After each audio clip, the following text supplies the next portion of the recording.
Hello students, welcome back to my channel.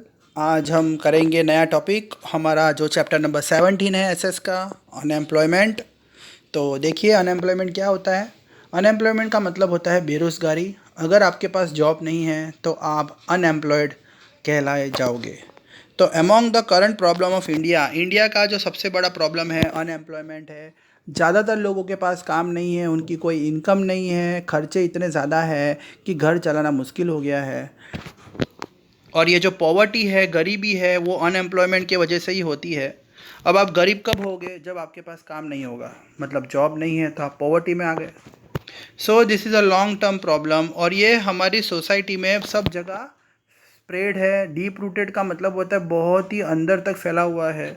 Maximum countries जो है, ज़्यादातर जो फॉरेन कंट्रीज़ है, वो उसको भी इसका शिकार होना पड़ा है।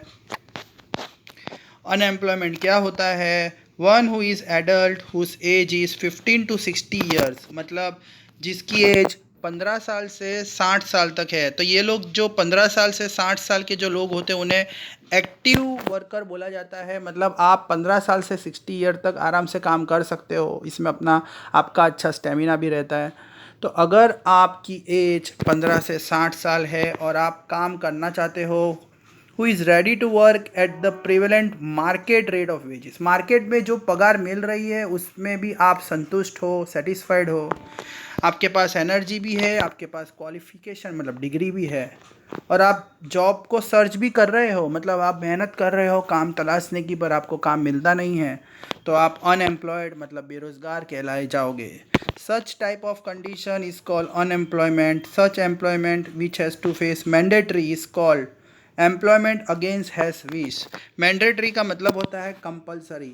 अगर आप बेरोज़गार रहना चाहते नहीं हो, पर मार्केट में ऐसी सिचुएशन है कि आपको कंपलसरी घर में बैठना पड़ेगा। जैसे अभी आप कोरोना देख लो, कोरोना के हिसाब से ज़्यादातर लोगों के काम ठप हो चुके हैं। काम करना चाहते हैं बट काम मिलता नहीं है, उसे हम अनएम्प्लॉयड बोला जाता है। If the people who demand wages more than market rate, who are not in a age group of 15 to 60, who are handicapped, weak, sick, old, lazy, housewife, and those who are not willing to work in spite of the capable, are not considered unemployed। तो किसे हम बेरोजगार नहीं कहेंगे? जो लोग 15 से 60 साल के एज में नहीं आते, मतलब जो 60 ईयर से ज़्यादा है, जो सीनियर सिटीज़न है, जो 15 साल से कम है, जो छोटे बच्चे हैं, जो हैंडीकैप है, जो सिक है, जो हाउस वाइफ है, ये लोग काम नहीं करते बाहर, तो उन्हें हम बेरोज़गार नहीं कहेंगे। क्योंकि जो सिक है वो बेचारा बीमार है, उसके पास इतनी कैपेसिटी नहीं है वो काम कर सके। जो हैंडीकैप है वो अपने फिज़िकल प्रॉब्लम से जूझ रहा है। हाउस वाइफ जो है उसके ऊपर लोड होता है कि घर का पूरा काम करे। तो ये जो लोग हैं वो हम उनको काम ऐसा नहीं बोल सकते कि वो बेरोज़गार है। और जो लोग काम करना ही नहीं चाहते, जो जो बहुत पैसे वाले हैं, जो सोचते हैं कि भाई हमारे बाप दादाओं के पास तो बहुत पैसा है, हमें काम की क्या ज़रूरत है, तो वो भी बेरोज़गार में नहीं आते। टाइप्स ऑफ अनएम्प्लॉयमेंट, तो सबसे पहला है सीजनल अनएम्प्लॉयमेंट। सीजनल अनएम्प्लॉयमेंट का मतलब क्या होता है? देखिए, यहाँ पे आप पहले मैं आपको बता देता हूँ।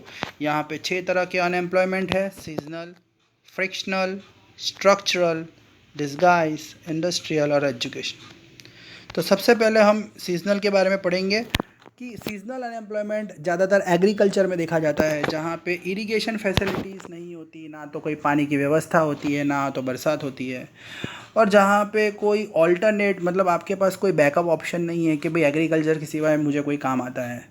गांव में एग्रीकल्चर के सिवाय कोई काम होता नहीं है। गांव में बरसात भी प्रॉपरली होती नहीं है, पानी की तो वैसे ही शॉर्टेज रहती है। तो यहाँ पे सीजनल अनएम्प्लॉयमेंट देखने को मिलता है। जो लोग फार्मिंग करते हैं, अराउंड 3 से 5 महीने तक उन्हें बेरोज़गार रहना पड़ता है, बिकॉज सीज़न नहीं होता तब।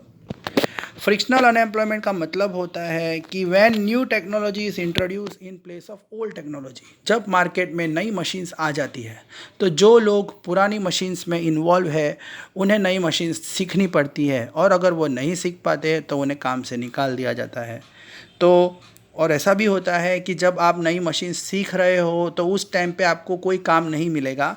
Labour remain unemployed for some time, मतलब यहाँ पे जैसे फॉर एग्जांपल मैं कोई मशीन पे काम कर रहा हूँ, तो मुझे नई मशीन अगर मार्केट में लॉन्च होती है तो सीखने में कम से कम 2 से 3 महीने तो लगेंगे ही लगेंगे। उस टाइम पीरियड जो 2 से 3 महीने में मशीन सीख रहा हो, तब तक तो मैं बेरोज़गार कहलाऊँगा, क्योंकि तब मुझे कोई इनकम मिलने वाली नहीं है। मशीन को सीखने के बाद मेरी इनकम स्टार्ट होगी, बट जो टाइम पीरियड में मशीन सीखा, ट्रेनिंग लिया, उसमें तो मेरी इनकम बंद थी, मैं बेरोज़गार। थर्ड है स्ट्रक्चरल अनएम्प्लॉयमेंट। इंडिया की जो इकोनॉमी है वो बैकवर्ड है, ऑर्थोडॉक्स है, मतलब अंधविश्वासी है, सुपरस्टिशियस है।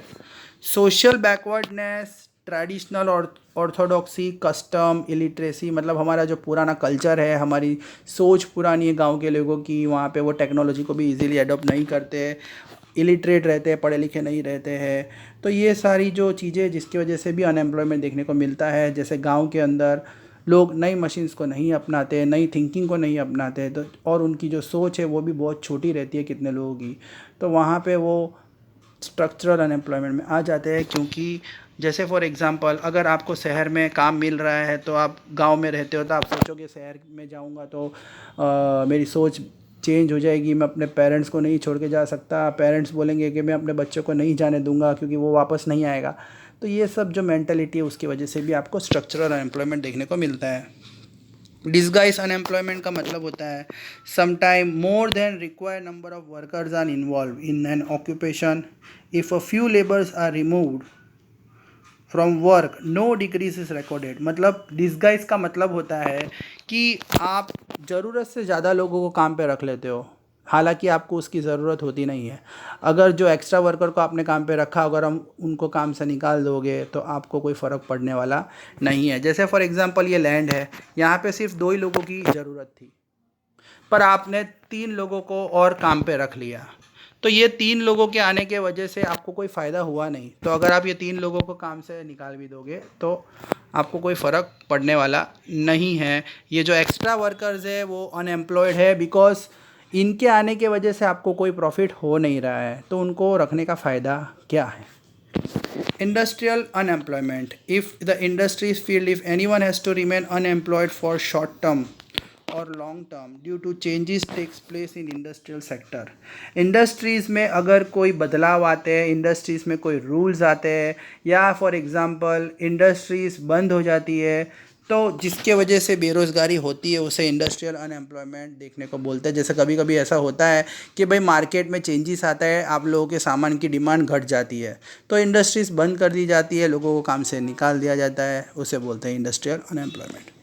एजुकेटेड अनएम्प्लॉयमेंट का मतलब होता है if a person has obtain at least secondary education और a degree and if it is unemployed. आपने सेकेंडरी एजुकेशन लिया है, आप 10th पास हो, 12th पास हो, या आपके पास डिग्री है, बट आपको काम मार्केट में नहीं मिल रहा, एजुकेशन की कोई वैल्यू नहीं है, तो वहाँ पे आप पढ़े लिखे बेरोज़गार कहलाओगे, एजुकेटेड अनएम्प्लॉयमेंट कहलाओगे। तो स्टूडेंट्स, जो समझाया है वो लिखना है और मुझे होमवर्क आज ही भेज देना।